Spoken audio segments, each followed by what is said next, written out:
मेरे बहुत ही प्रिय साथियों, हृदय की गहराई से अभिनंदन, बहुत बहुत हार्दिक स्वागत। साथियों, ये शीर्षक पढ़ करके आप में से बहुत से महानुभाव मुझे दकियानूसी करार दे सकते हैं कि ये आज आचार्य जी को क्या हो गया, जो कि बच्चों की शिक्षा के खिलाफ बोलने लगे, उन्हें उच्च शिक्षा के लिए बाहर भेजने का विरोध करने लगे। परंतु साथियों, यदि आप ज्योतिष के माध्यम से इस एपिसोड को पूरा सुनेंगे, समझेंगे, इसकी गहराई में जाएंगे, तब आप भी मेरे विचारों से अवश्य ही सहमत होंगे। साथियों, हम इन दिनों चर्चा कर रहे हैं राहु और शुक्र की युति, जो कि ज्योतिष जगत की सबसे बदनाम, सबसे खतरनाक और साथ ही सबसे रहस्यमयी युतियों में से एक मानी गई है। और आज हम चर्चा करेंगे इस युति का पंचम भाव में होने का क्या क्या परिणाम होता है और किन किन परिस्थितियों में ये जातक को जिंदगी में परेशान करता है, खास तौर पर रिलेशनशिप के माध्यम में, रिलेशनशिप के संबंध में।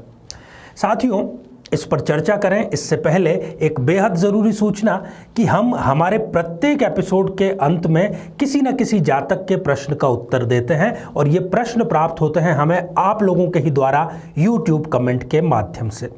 अपना प्रश्न लिखने से पहले #आचार्य चंद्रकांत इस शब्द का प्रयोग ज़रूर करें और साथ ही अपना जो प्रश्न है उसके साथ में आपको हमारे इस एपिसोड के अंत में जो हम प्रश्न पूछेंगे उसका सही उत्तर ज़रूर साथ में होना चाहिए, तभी हम उस कमेंट को शामिल करते हैं। साथियों, भगवान ना करे कि आपको कभी किसी अदालत का सामना करना पड़े, किसी वकील को करना पड़े और आप वकील को केस जीतने के लिए बहुत बड़ी राशि देते हैं और ये सोचकर निश्चिंत हो जाते हैं कि ये मेरी तरफ से पूरी ईमानदारी के साथ में केस की पैरवी करेंगे।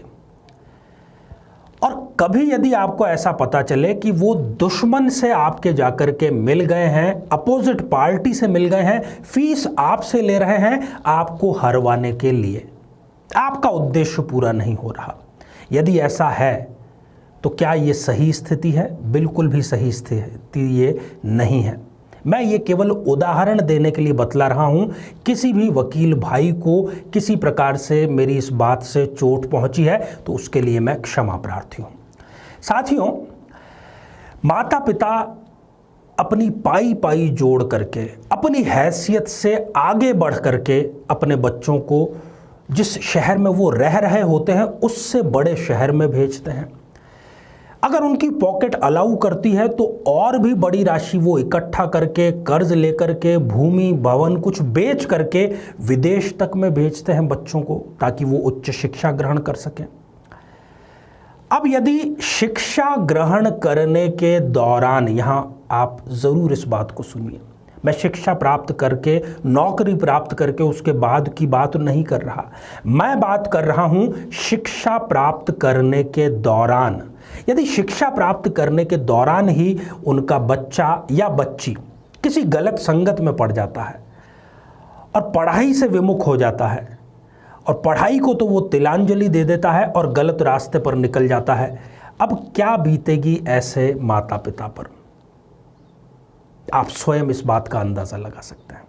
साथियों, ऐसा कब होता है और कब आपको सावधानी रखनी चाहिए, और इस एपिसोड के लिए मैं आपको चैलेंज करता हूं, चुनौती देता हूं कि ये 100% सत्य है, क्योंकि 1000 कुंडलियों से भी ज़्यादा पर ये रिसर्च करके आप तक लेकर के आए हैं। आइए साथियों, बिना किसी देरी किए जन्म पत्रिका के माध्यम से इसको जानने का प्रयास करते हैं।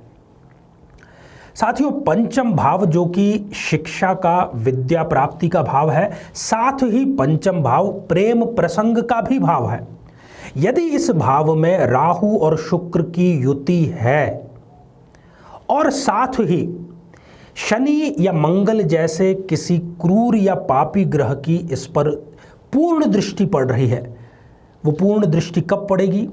यदि शनिदेव तृतीय भाव में विराजमान है या अष्टम भाव में विराजमान है या एकादश भाव में विराजमान है। मंगल देव की दृष्टि किन स्थितियों में पड़ेगी? यदि मंगल देव द्वितीय भाव में विराजमान है, दशम भाव में विराजमान है या एकादश भाव में विराजमान है।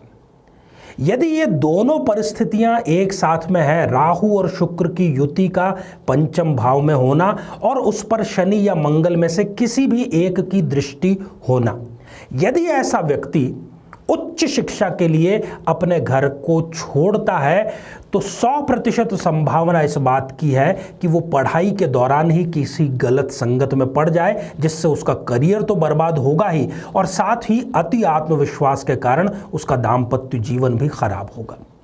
ऐसा जो व्यक्ति होता है वो प्रेम प्रसंग में पढ़ाई के दौरान पड़ जाता है, बहुत ब्रिलियंट होता है। अगर वो पढ़ाई ठीक से करे तो उसको खुद को ये अंदाज़ा नहीं कि वो किस ऊंचाई पर पहुंच सकता है, पर वो गलती के कारण ऐसा नहीं कर पाता। इनके माता पिता इनसे बहुत ज़्यादा प्रेम करते हैं। ऐसे व्यक्ति को म्यूज़िक या कला के क्षेत्र में भी विशेष रुचि होती है। ये जो योग है ये व्यक्ति के पुनर्विवाह का भी योग निर्मित करता है। क्रोधी और हठी भी ऐसा व्यक्ति जबरदस्त होता है। इंटरनेट का दुरुपयोग करने में भी ऐसे व्यक्ति को महारत हासिल होती है। वाणी उसकी कर्कश होती है। साथियों, मेरे पास जब माता पिता आते हैं तो वो तो आजकल इतने लिबरल, इतने उदार हैं विवाह के बिंदु पर कि वो स्वयं कहते हैं कि एक बार बच्चा या बच्ची अपने पैरों पर खड़े हो जाए, फिर वो जिस किसी से चाहें हम उसका विवाह करवा देंगे, कोई दिक्कत नहीं है। परंतु पढ़ाई के दौरान आपको केवल पढ़ाई की तरफ ही ध्यान देना चाहिए। यदि इस प्रकार की युति, इस प्रकार की ज्योतिषीय स्थिति आपकी जन्म पत्रिका में है तो आपके माता पिता को ज़रूर चाहिए कि आपको बाहर भेजने से पहले 1000 बार सोचे, किसी विद्वान से कुंडली का फिर भी ठीक से विश्लेषण करवा लें और तब ही कोई निर्णय लें। आइए साथियों, अब बढ़ते हैं हम आज के कमेंट के चरण की ओर। आज हमने कमेंट शामिल किया है शिखा सिंह जी का, जो कि उन्होंने लिखा है जमशेदपुर से। शिखा जी, आपने प्रश्न ये पूछा है कि आपका विवाह कब होगा। आपका विवाह इस वर्ष नवंबर 2020 के बाद में होने की बहुत अच्छे चांसेस हैं, क्योंकि सूर्य जो कि आपके सप्तम भाव में विराजमान है उनकी महादशा प्रारंभ हो रही है। हालांकि आपका जो सप्तमेश बुध है वो छठे भाव में जाकर के बैठ गया है और सूर्य पर उसके शत्रु शनि की भी पूर्ण दृष्टि है, इसलिए कुंडली मिलान ज़रूर करें। आपको किसी नौकरी पेशा जीवन साथी मिलने की, सरकारी नौकरी से जिसका लेना देना हो, सरकारी नौकरी में जो हो, उससे आपका विवाह होने की बहुत अच्छी संभावना है। आपको ये चाहिए कि आप किसी भी रविवार से प्रारंभ करके सूर्य स्तोत्र का पाठ जरूर करें। साथियों, अब आज का प्रश्न ये है कि प्रेम प्रसंग का मामला किस भाव से देखा जा सकता है, उस भाव की क्या संख्या है। साथियों, आप सभी स्वस्थ, समृद्ध और शांतिपूर्वक जीवन व्यतीत करें और ये हमारी श्रृंखला आगे देखते रहें। नमस्कार। जीवन में किसी समस्या का सामना कर रहे हैं, जैसे कि शादी में देरी होना, पति पत्नी में मनमुटाव या तलाक तक की नौबत आ जाना, संतान का प्राप्त न हो पाना, नौकरी या धन प्राप्ति में बाधा आना, जीवन के प्रत्येक क्षेत्र में किसी न किसी प्रकार की बाधा आना, तो आज ही अपनी जन्म पत्रिका का संपूर्ण विश्लेषण करवाएं और पाएं समस्या से सदैव के लिए मुक्ति।